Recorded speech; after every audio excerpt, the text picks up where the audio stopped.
Hello दोस्त, मैं चंदन कुमार अपने YouTube channel study with C Kumar में आपका स्वागत करता हूं और उम्मीद करता हूं कि आप सब अच्छे होंगे और खुश और तंदुरुस्त होंगे। तो चलिए दोस्तों, आज हम आगे की पढ़ाई पढ़ते हैं। दोस्तों कल हमने राज्य की कार्यपालिका के प्रमुख राज्यपाल के बारे में पढ़ा था दोस्तों, और हम ये समझ गए थे दोस्तों कि राज्यपाल संवैधानिक रूप से कार्यपालिका के प्रमुख होते हैं, राज्य कार्यपालिका के।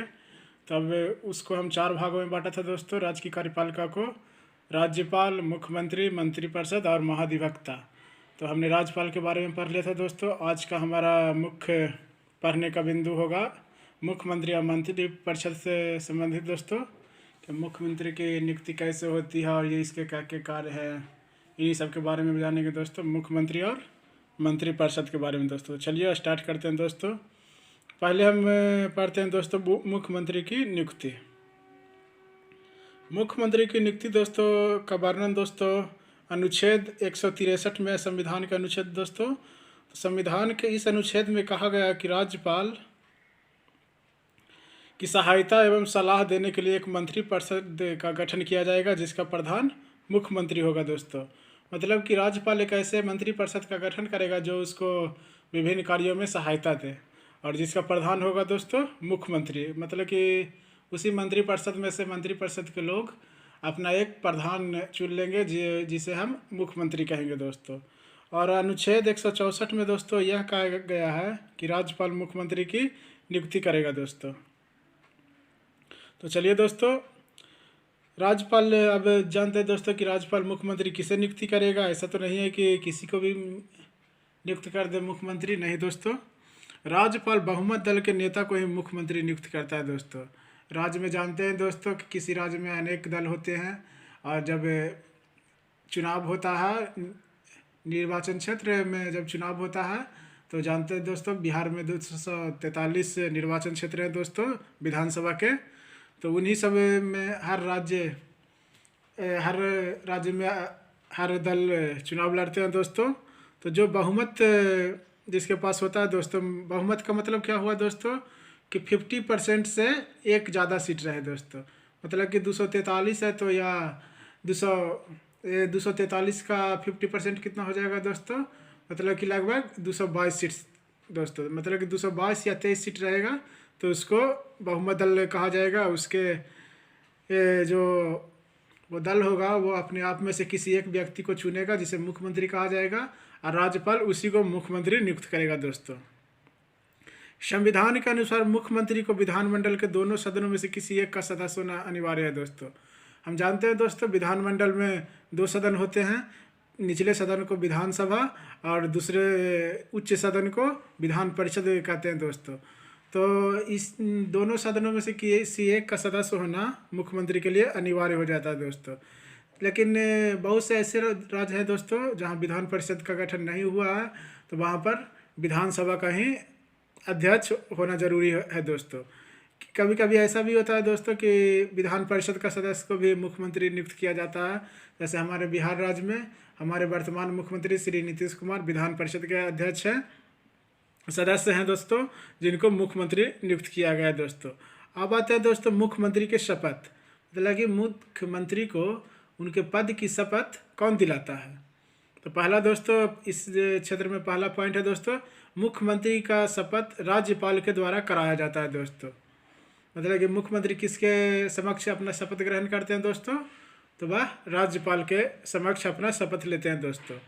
अपनी शपथ में मुख्यमंत्री का क्या क्या बोलते हैं दोस्तों। जब नीतीश कुमार किसी राज्यपाल के सामने जब शपथ लेते हैं तो संविधान के अनुसार उनका वाक्य होता है दोस्तों, मैं भारत के संविधान के प्रति सच्ची श्रद्धा और निष्ठा रखूंगा, भारत की प्रभुता और अखंडता को बनाए रखूंगा, वह अपने दायित्वों का श्रद्धापूर्वक एवं शुद्ध अंतःकरण से निर्वहन करेगा, मैं भय या पक्षपात, अनुराग या द्वेष के बिना सभी प्रकार के लोगों के प्रति संविधान की और विधि के अनुसार न्याय करूंगा दोस्तों।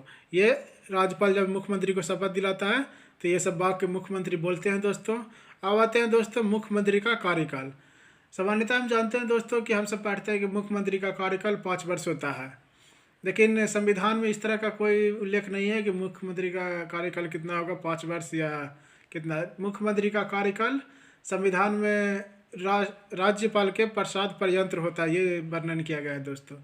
और जिसे हम सब 5 वर्ष भी कह देते हैं दोस्तों कभी कभी। तो 5 वर्ष है दोस्तों निर्वाचन का, कि मतलब कि एक बार अगर विधानसभा का निर्वाचन हो गया तो अगर अच्छा से चल गया तो दूसरे बार भी 5 वर्ष के उपरांत ही होगा दोस्तों।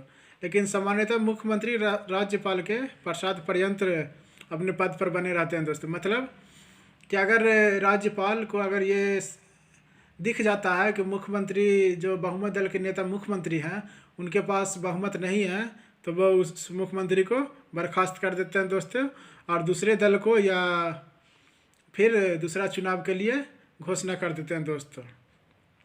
अब आते हैं दोस्तों हम अगला बार हम इस बार मुख्यमंत्री के कार्य और शक्तियों को विभिन्न क्षेत्रों के अनुसार अध्ययन करेंगे दोस्तों। तो पहला है दोस्तों मंत्रिपरिषद के संदर्भ में।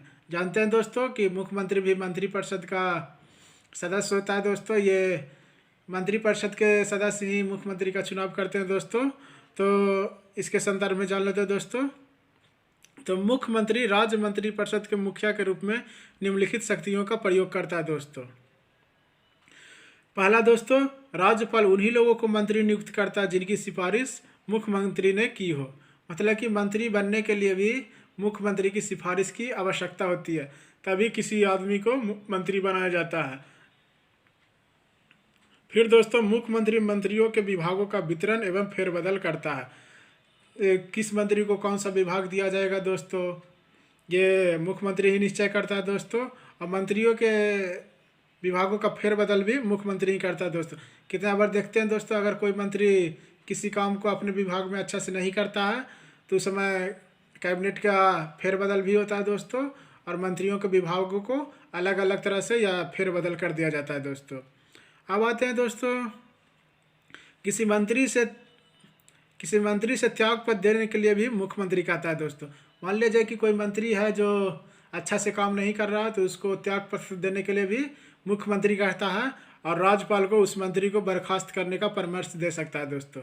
राज्यपाल को कहता है दोस्तों कि ये मंत्री अच्छा से काम नहीं करता है, इसका त्याग पत्र लीजिए और इसको बर्खास्त कर दीजिए। मुख्यमंत्री अपने कार्य से त्याग पत्र देकर पूरी मंत्रिपरिषद को समाप्त कर सकता है दोस्तों। हम जानते हैं दोस्तों मंत्रिपरिषद का प्रधान या प्रमुख मुख्यमंत्री होता है दोस्तों राज्य मंत्रिपरिषद में। तो अगर वह त्यागपत्र दे देगा तो पूरा मंत्रिपरिषद ही समाप्त कर दिया जाएगा दोस्तों। इस हालत में किसी दूसरे दल को बहुमत साबित करने का मौका मिलेगा। यदि ऐसा नहीं हो पाया तो फिर दूसरा चुनाव होगा दोस्तों। मुख्यमंत्री के इस्तीफे से मंत्रिपरिषद अपने आप विघटित हो जाता है। लेकिन यही बात अगर कोई मंत्री करता है दोस्तों, कोई मुख्यमंत्री के अलावा कोई मंत्री इस्तीफा देता है तो उससे कोई फर्क नहीं पड़ता सरकार पर दोस्तों।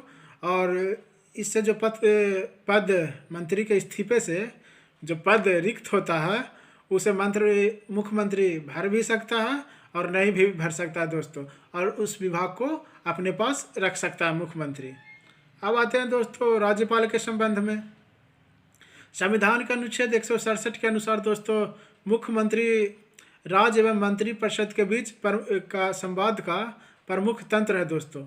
मुख्यमंत्री राज्य के कार्यों के प्रशासन संबंधी तथा विधान विषयक प्रस्तावनाओं संबंधी मंत्रिपरिषद के सभी भी निश्चय राज्यपाल को सूचित करता है दोस्तों। मतलब मंत्रिपरिषद कौन सा निर्णय लिया है, कैसा विधि संबंधी निर्णय है या प्रशासन संबंधी है, ये सभी सूचनाओं को राज्यपाल को देता है दोस्तों। अब आते हैं दोस्तों नियुक्तियों में क्या हो देता है दोस्तों परामर्श। तो मुख्यमंत्री महत्वपूर्ण अधिकारियों जैसे महाधिवक्ता, राज्य लोक सेवा आयोग के अध्यक्ष एवं सदस्यों और राज्य निर्वाचन आयुक्त आदि के नियुक्ति के संबंध में राज्यपाल को परामर्श देता है दोस्तों। मतलब कि महाधिवक्ता, राज्य लोक सेवा आयोग के अध्यक्ष एवं सदस्यों और राज्य निर्वाचन आयुक्त के नियुक्ति में मुख्यमंत्री का भी परामर्श होता है दोस्तों। अब आते हैं दोस्तों राज्य विधानमंडल के संबंध में। इसमें क्या मुख्यमंत्री का अधिकार प्राप्त है। तो मुख्यमंत्री राज्यपाल को विधानसभा का सत्र बुलाने एवं उसे स्थगित करने के संबंध में सलाह देता है दोस्तों।